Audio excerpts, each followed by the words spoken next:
Chapter 3 influence of hereditary and environment. Child की growth और development पे हेरिडिटरी और इन्वायरमेंट का क्या इन्फ्लुएंस पड़ता है, क्या प्रभाव पड़ता है, क्या इफेक्ट पड़ता है। हेरिडिटरी क्या होती है? Hereditary all the qualities that a child has inherited from the parents।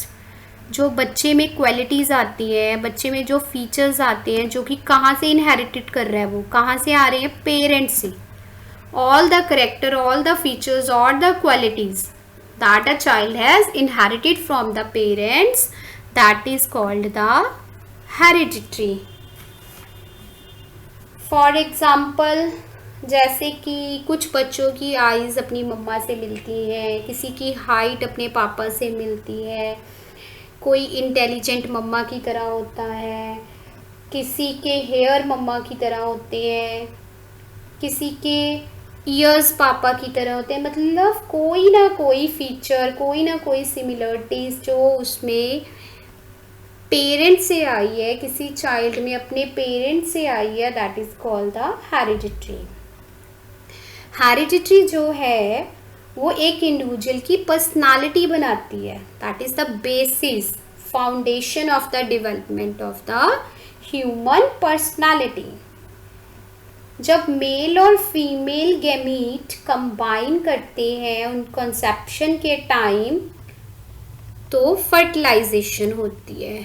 Mother के वोम में फर्टिलाइजेशन होती है। Male gamete cell fuse with the female gamete and form a zygote. Zygote आगे फ्यूज होके क्या बनाता है? एम्ब्रियो। एम्ब्रियो के बाद धीरे धीरे बेबी बनना स्टार्ट होता है। जाइगोट के पास कितने क्रोमोसोम्स होते हैं? 46 क्रोमोसोम। ये जो है कि जाइगोट के पास क्रोमोसोम कितने होते हैं, this is important for the exams. Zygote में 46 क्रोमोसोम्स होते हैं। 23 क्रोमोसोम्स मेल के केस में होते हैं और 23 फीमेल के केस में, दोनों कंबाइन करके बनते हैं 46 क्रोमोसोम्स। 23 में से जो 22 क्रोमोसोम्स हैं, 22 पेयर है क्रोमोसोम्स के, वो तो मैन में होते हैं और 22 पेयर्स फीमेल्स में। 23 में से जो 22 पेयर्स हैं क्रोमोसोम्स के, उनको तो बोला जाता है ऑटोसोम्स, और जो 1 पेयर बचता है क्रोमोसोम का 22 के अलावा, उनको बोलते हैं हम मेल सेक्स क्रोमोसोम, और सिमिलरली फीमेल के केस में फीमेल सेक्स क्रोमोसोम्स, इनको सेक्स क्रोमोसोम बोला जाता है। तो 23 पेयर क्रोमोसोम्स में से 22 पेयर्स जो क्रोमोसोम है उनको ऑटोसोम्स बोलते हैं, और जो एक पेयर है मेल के केस में मेल सेक्स क्रोमोसोम और फीमेल के केस में फीमेल सेक्स क्रोमोसोम। ये कई बार सीटेट के पेपर में इससे रिलेटेड क्वेश्चंस आ जाते हैं, इसलिए मैं आपको बता रही हूँ। Next is environment. Environment is everything that affects the individual except his genes। Genes को छोड़ के जो उसका आसपास है, उसकी सराउंडिंग्स हैं, वो उसको इफेक्ट करे, वो क्या है?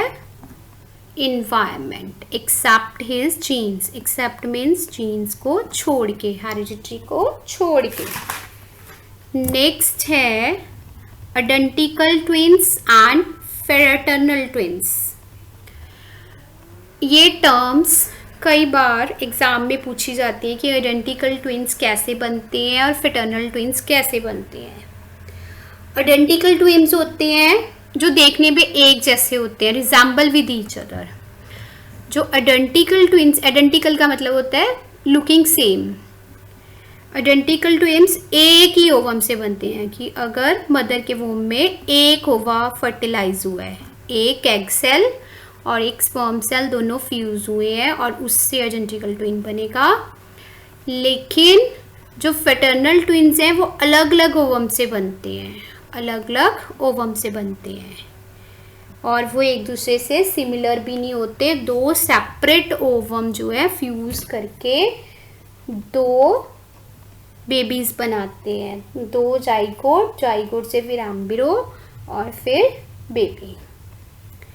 This is the fraternal twins. Fraternal twins जो है वो एक दूसरे से डिफरेंट होते हैं, डिफरेंट ओवम से बनते हैं, और जो आइडेंटिकल ट्विंस हैं वो एक ही ओवम से बनते हैं और एक दूसरे से रिजेंबल करते हैं। There are some laws of heredity, कुछ हेरिडिटी के लॉ है जो कि किसने दिए थे? मैंडल ने। मैंडल ने पीस के ऊपर एक्सपेरिमेंट किया था 1866 में, 1866 में पीस पे किसने एक्सपेरिमेंट किया था? मैंडल ने।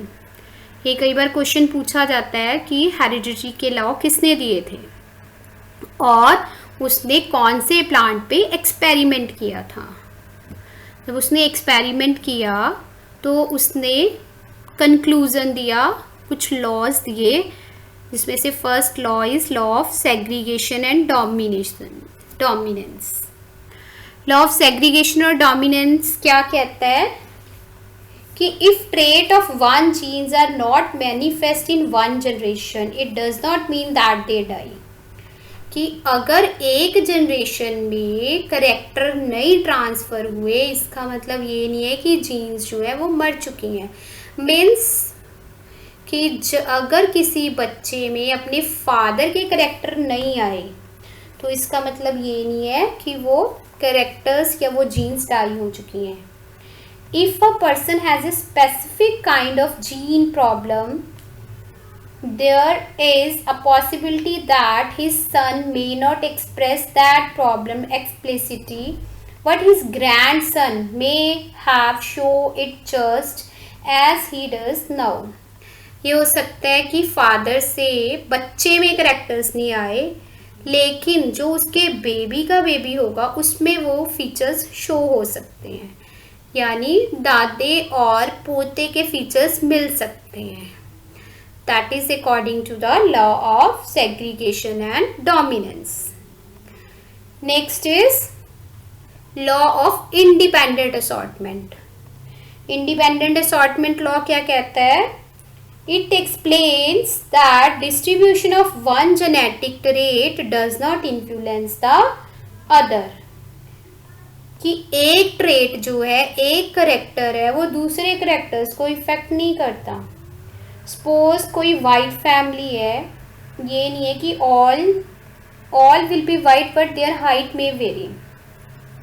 कोई वाइट फैमिली है, किसी पेरेंट्स के बच्चे वाइट हैं, वो खुद भी वाइट हैं, लेकिन ज़रूरी नहीं है कि अगर वो वाइट हो गया, एक फीचर मिल गया तो दूसरा भी मिलेगा, यानी एक फीचर दूसरे को इफेक्ट नहीं करता। ज़रूरी नहीं है कि सारे फीचर्स शो होंगे। अगर वाइट कलर है पेरेंट्स का और बच्चों का भी वाइट है तो हाइट भी सेम होगी। Height can vary, that can be vary. This is the law of independent assortment.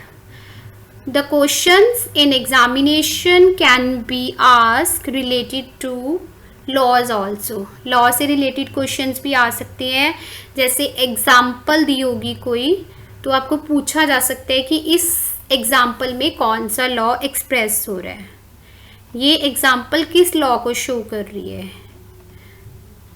These are the law of heredity given by Mendel. Thank you.